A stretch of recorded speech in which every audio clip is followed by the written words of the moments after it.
Coach, coming off a 36-point loss to Utah, what's the level of importance to get off to a good start to this 6-game road trip against a high-octane Kings offense? Yeah, I mean, there's a lot of things that that can motivate you.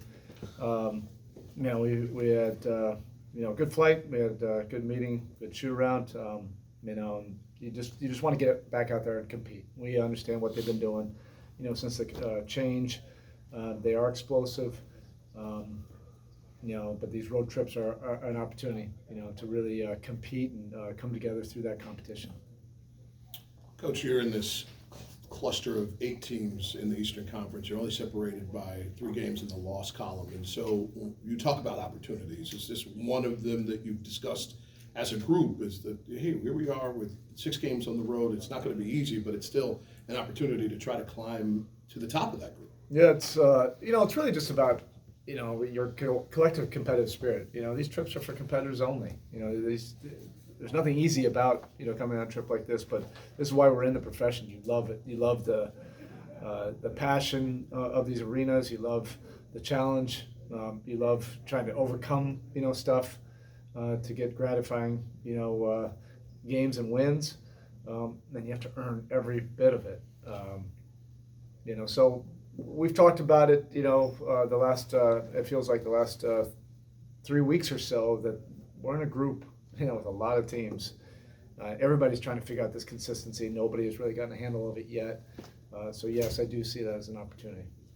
Coach Spoelstra, the interim leader, Doug Christie, he spoke about, playing against you when you was at Portland. He was at Malibu, Pepperdine. Anything you could share with us, back in those days? He said you was a really competitive type person, and him as a person, stepping into this leadership role with the Kings right now. Yeah, I mean, a lot of things can be true. First, you feel like it shouldn't have come to this. I have great respect for Mike Brown, and we go all the way back to, when we were video coordinators. He's just a winning coach. Wherever he goes, he develops a culture. They definitely defend. They do things that lead to winning and lead to the playoffs. It's just really a bummer, when you see, somebody that's taken a team, they haven't made the playoffs in years, and then get there, and then all of a sudden it's a little bit of a rough patch, and then gets fired.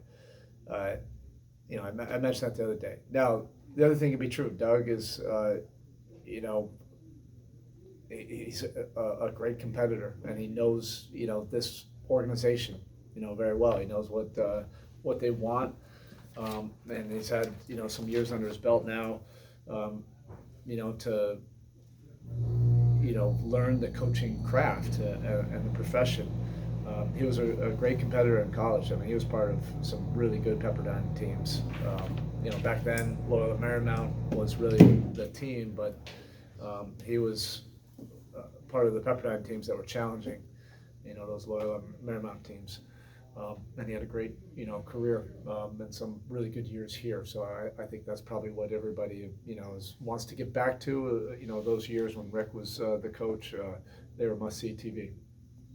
Coach, Kalaware and Nikola Jovic specifically have provided a spark over the last 7-8 games. Like, what are you looking from them just from a developmental standpoint? Yeah, How do you think they can grow? I've talked about it. It's just the process. It's not going to be linear. There's going to be great moments. Then there's going to be moments where they're learning, competing, just trying to, all the things that, that's coming at them on a daily basis, through a fire hose, scouting reports, player development, weight room, Miami expectations, all of these things, they're handling it very well.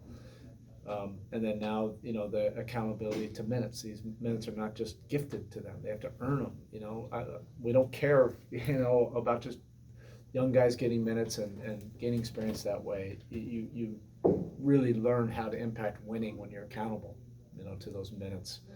So we're excited about our young core. They all bring something a little bit different, and now we have to put it together, the whole thing together to win games. I know there might be a lot to this question, so I apologize. But in your experience, how do you avoid a message getting old to a team, or how do you make sure everything is fresh to where your players are responding? Sometimes it doesn't have to be fresh. Like, get over it. This is about winning. Like, sometimes you don't want to hear what the coach has to say. And if you get tired of it, like, then do something about it.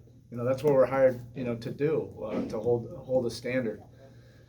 And if that's just a constant excuse that they're just tired of hearing something, then that's going to lead to losing, over and over. I'm sure over the years, our players and teams got tired of Pat talking. At some point, you think he cared? No. He's holding a standard. It's a championship level standard. Same thing with Stan Van Gundy. Same thing with Ron Rothstein. Same thing, I'm sure, with me. There's a standard. We're going to hold that standard, and then get more guys in the locker room holding that standard as well. That's where the power comes. When everybody's pushing in the same direction. If there's an easy out, it's going to be there's going to be a lot less of that, and that's the shame about coaching in this association right now. Right? Sorry, Go ahead, if you don't mind. Kings are 4-1 since Christie's been named interim. Are you noticing any stylistic differences with them? Not stylistic, but whatever. Sometimes there's a change, and then there's just a different energy. That's what I'm talking about. Well, why did it have to be a change? If it was there. But they're definitely putting a lot of points on the board. They scored 138. The other night, 129 the other night. So you have to respect the firepower that they can bring. Whether or not, if Fox is out right now, but Monk has stepped in and just been explosive, and obviously we know him well, too well from his time in Charlotte. So we have to bring our game that can win on the road. Right? Thanks, Coach.